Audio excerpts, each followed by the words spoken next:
जी, सो हम स्टार्ट करते हैं एक्सपेरिमेंट नंबर 7 से, जिसके अंदर हम डिस्कस करेंगे close loop poles of the control system को हमने डिटरमिन करना है। सो उसके लिए हमने जो मेथड पढ़ा है कि हमारे पास हम ये करते हैं पोल्स को कैलकुलेट करने के लिए, कि हम इसको थोड़ा सा रिवाइज कर लेते हैं एक दफ़ा कि क्लोज लूप पोल्स को कैलकुलेट करने के लिए हम सबसे पहली बात तो इम्पोर्टेंट ये है कि यहाँ पर जो हम वर्ड यूज़ करें that is close loop poles.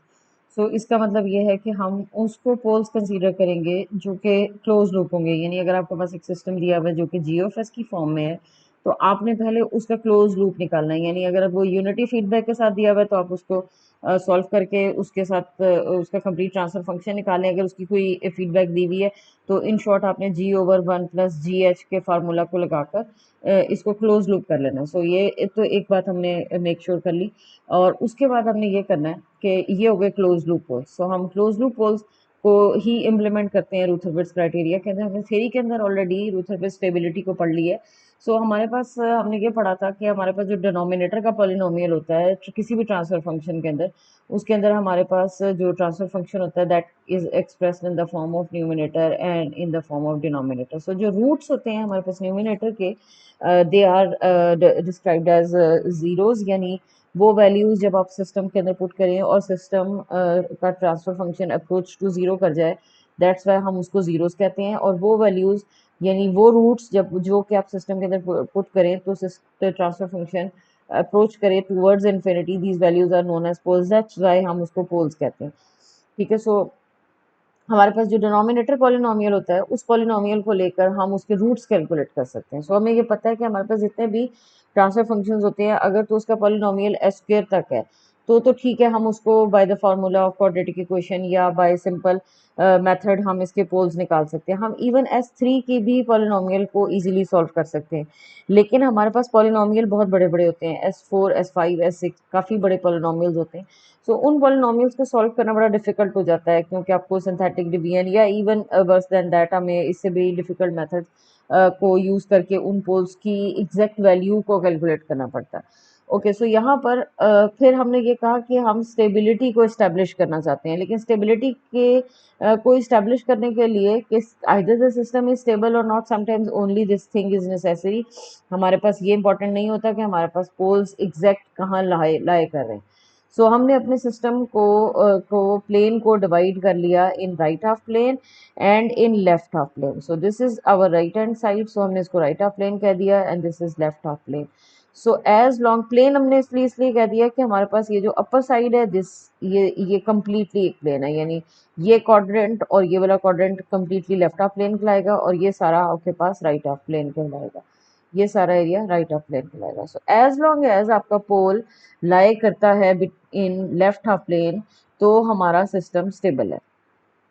And the moment आपके पास आपका कोई एक पोल भी अगर आपके पास पॉलिनोमियल एस टेन का है तो इसका मतलब उसके अंदर 10 पोल्स होंगे। तो हमारे पास अगर 9 पोल्स लेफ्ट हाफ प्लेन में लाई करते हैं and the 10th one lies in the right half plane, that means कि आपके पास आपका सिस्टम अनस्टेबल है। सो इसका मतलब सिंपली ये हुआ कि सिर्फ अगर आपने सिस्टम की स्टेबिलिटी कैलकुलेट करनी है, the only thing important is कि आपके पास सिर्फ ये पता हो कि the poles lie in which plane. So हमारे पास वहां पर ये इंपॉर्टेंट नहीं होगा कि पोल की एग्जैक्ट वैल्यू क्या है, यानी पोल एग्जैक्टली कहाँ लाया कर रहा है, this thing was not important. So इस चीज़ को इम्प्लीमेंट करने के लिए हमने एक टेक्निक इस्टेब्लिश की जिसको हमने कहा रूथ हर्विट्ज क्राइटेरिया। ये क्राइटेरिया एक मैट्रिक्स बना लेता है, एक रे बना लेता है, जिसके अंदर हम इसके अंदर हम डिसेंडिंग ऑर्डर के अंदर अपने पॉलिनोमियल्स को पुट कर देते हैं और उनके कोफिशिएंट्स को हम इसमें सब्स्टिट्यूट कर लेते हैं। सो इस रूथ हर्विट्ज क्राइटेरिया की डिटेल वीडियो ऑलरेडी चैनल पे अवेलेबल है, सो मैं इसको बहुत ज़्यादा डिटेल के अंदर डिस्कस नहीं कर रही। सो हमने यहाँ पर लैब व्यू को यूज़ करते हुए एक ट्रांसफर फंक्शन बनाना है और उस ट्रांसफर फंक्शन के थ्रू हम क्लोज लूप पोल्स को की वैल्यू को देखेंगे और उसको इम्प्लीमेंट करेंगे। सो ओके, सो हम यहाँ पर क्विकली उसकी तरफ मूव करते हैं और हम अपने ब्लॉक डायग्राम की तरफ चले जाते हैं। यहाँ पर अगर आप देखें तो हमने इस सबसे पहले वही लगाया है, सीधी कंस्ट्रक्ट ट्रांसफर फंक्शन लगा दिया है। सो हमारे पास अगेन आप चाहें तो आप इसको इनक्लोज कर सकते हैं इन डू वाइल स्ट्रक्चर। उसकी वजह ये कि फिर आपको इसको बार बार रन नहीं करना पड़ेगा, लेकिन व्हाट्सोएवर अगर आपने नहीं भी किया तो that's not a problem. So हम C D construct transfer function को कहाँ से लेंगे, हम अपने कंट्रोल एंड सिमुलेशन के अंदर जाएंगे और कंट्रोल डिज़ाइन के अंदर जाके मॉडल कंस्ट्रक्ट के अंदर जाके हमने लेना है C D construct transfer function model. So इस ट्रांसफर फंक्शन मॉडल को हम उठा के यहाँ पे रख देंगे और इसके साथ हमारे पास ये देखें, अगर आप तो फर्स्ट इनपुट आपके पास न्यूमिनेटर होती है एंड सेकंड इनपुट आपके पास डिनोमिनेटर होती है। जब आप यहाँ से जाके इसको क्रिएट करेंगे, क्रिएट कंट्रोल करेंगे तो ये आपके पास न्यूमिनेटर और डिनोमिनेटर की वैल्यू को देना शुरू कर देगा। तो ये हमने सिंपली इसको सब्स्टिट्यूट कर लिया। उसके बाद हमने हमारे पास जो इसकी आउटपुट आ रही होती है उस आउटपुट से हम फीडबैक में देखना चाह रहे हैं। सो हम उसके लिए ये करते हैं कि हम अपने पास फीडबैक, यानी मैंने भी आपको बताया कि हमने पोल्स जो देखने हैं वो क्लोज लूप में होने चाहिए। सो दैट मीन्स कि आपके पास जो सिस्टम आपको नज़र आना चाहिए वो एक क्लोज फीडबैक इम्प्लीमेंट होनी चाहिए उसके ऊपर। सो उसके लिए हमने क्या किया कि हम अपने C D control and simulation के अंदर चले जाएंगे और उसके अंदर कंट्रोल डिज़ाइन के अंदर जाके मॉडल कन्वर्जन के अंदर जाके हमारे पास सॉरी मॉडल कन्वर्जन नहीं है, मॉडल, एक सेकेंड, ये भूल जाता है कि ये एग्जैक्टली कौन से मॉडल के अंदर लाई कर रहा होता है। फीडबैक आपके पास model information, this will be C D feedbacks, किसमें लाई कर रहा होगा।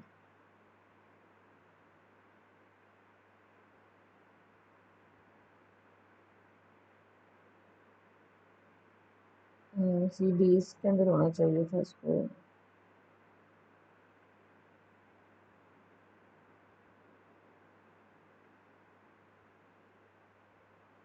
अच्छा, एनीवेज आप इसको सर्च करेंगे तो ये आपको मिल जाएगा कि आपने सी डी फीडबैक को के मॉडल को कहाँ से पिक करना है। सो आई थिंक कि इसको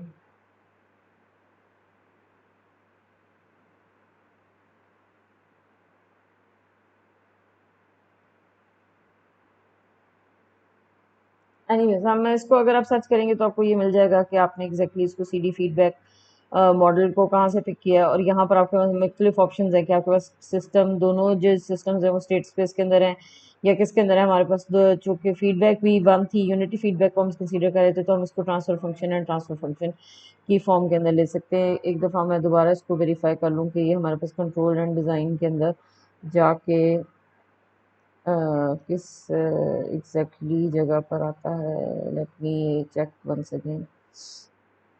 ये मिल गया हमें। ये आप मॉडल इंटरकनेक्शन के अंदर जाएंगे, मॉडल इंटरकनेक्शन के अंदर जाएंगे तो यहाँ पर आप देखेंगे सी डी फीडबैक का आपको ये ब्लॉक मिल रहा है। सो इस ब्लॉक को हम उठा के यहाँ रखते हैं तो इसके अंदर by default state space, to state space ही सेट हुआ हुआ है। सो हम इसको जाके चेंज कर सकते हैं और transfer function and transfer function कर सकते हैं। ओके, सो इसके अंदर आपके पास मॉडल 1 एंड मॉडल 2 आ रहा है, लेकिन जिसको आप सेट करेंगे वंस उस अगर आप दूसरे की इनपुट नहीं देते तो वो उसको यूनिटी फीडबैक ही लेगा। ओके, सो यहाँ पर हमने इसको सी डी लगा दिया क्लोज लूप करने के लिए।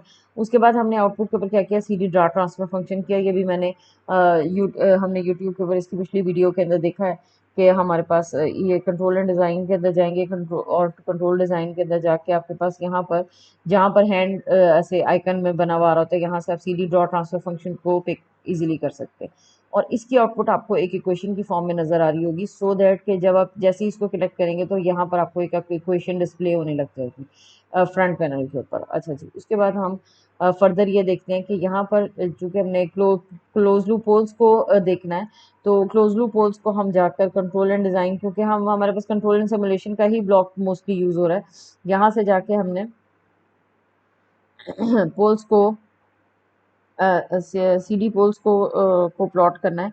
सो लेट्स अगेन सर्च के आपके पास सी डी पोल्स कहाँ से गेट करेंगे, हम लेंगे।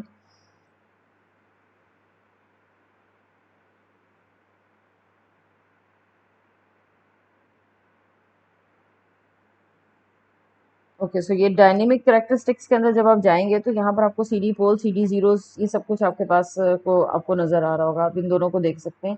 सो इट्स अप टू यू कि आप C D pole and zero भी आप यहाँ से ले सकते हैं।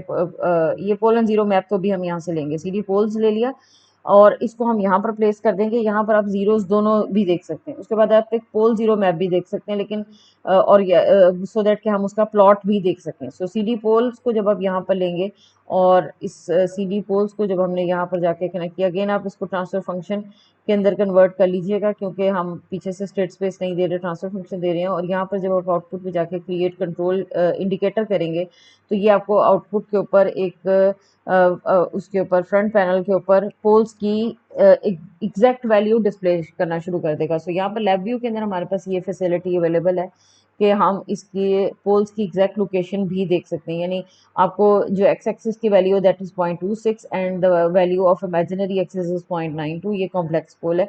और चूंकि कॉम्प्लेक्स पोल हमेशा कॉन्जुगेट में एग्जिस्ट करते हैं, तो हमें ये भी पता है कि 0.26 पेयर में एग्जिस्ट करेगा, यानी प्लस एंड माइनस 0.92 होगा। सो यह एग्जैक्ट लोकेशन बता रहा है, जबकि वैसे रूथ हर्बिट्स क्राइटेरिया आपको एग्जैक्ट लोकेशन नहीं बताता। रूथ हर्बिट्स आपको सिर्फ ये इन्फॉर्मेशन देता है कि आपके पास पोल एग्जैक्टली लेफ्ट हाफ प्लेन में लाई कर रहा है या राइट हाफ प्लेन में लाई कर रहा है। सो हमारे पास यहाँ पर फ्रंट पैनल के ऊपर इक्वेशन हमें चाहिए, पोल चाहिए, एंड लास्टली हमें पोल जीरो मैप चाहिए। सो ये पोल जीरो मैप भी हमने वही डायनामिक कैरेक्टरिस्टिक से जाके पहले के पैलेट से जाके लिया। सो यहाँ पर हम क्या करते हैं, उसके बाद हम फ्रंट पैनल के ऊपर जाते हैं और हम ने ये किया कि suppose this value is 1 and this value is denominator के अंदर जो आप वैल्यू पुट कर देते हैं, ये बेसिकली यहाँ से आपके पास एस स्क्वेयर काउंट हो रहा होता है। सो अगर मैं इसके नंबर्स को बढ़ाना चाहती हूँ, तो इसका मतलब ये है कि ये 4 हो गया। सो अब आपके पास जब आप इसको रन करेंगे, तो हमारे पास इसकी वैल्यू को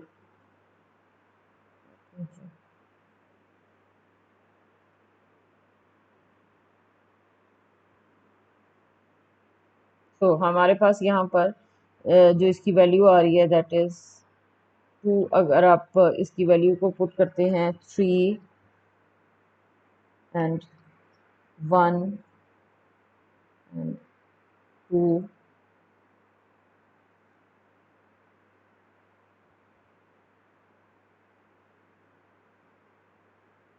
एंड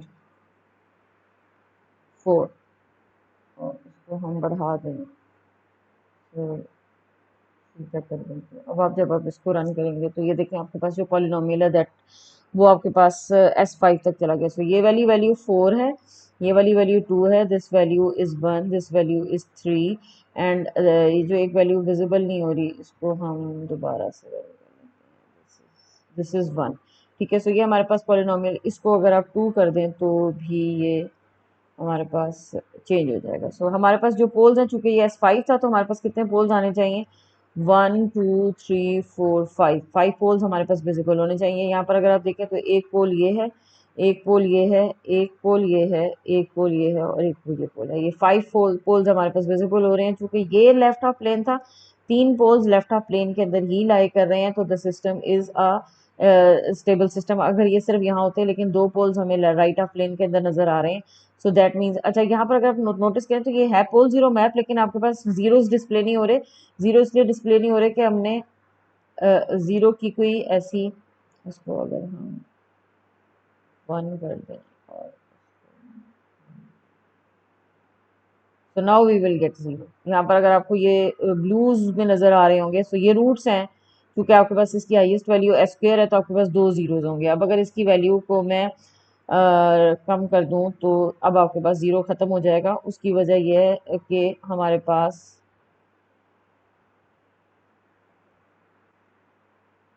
यहाँ पर उस इक्वेशन के अंदर अब आपके पास जीरोस खत्म हो गए। ठीक है, सो हमारे पास जितने नंबर ऑफ हाईएस्ट पॉलिनोमियल के अंदर हाईएस्ट वैल्यू S5 की होगी, उतने ही डिनोमिनेटर पॉलिनोमियल के अंदर उतने ही नंबर ऑफ पोल्स होंगे।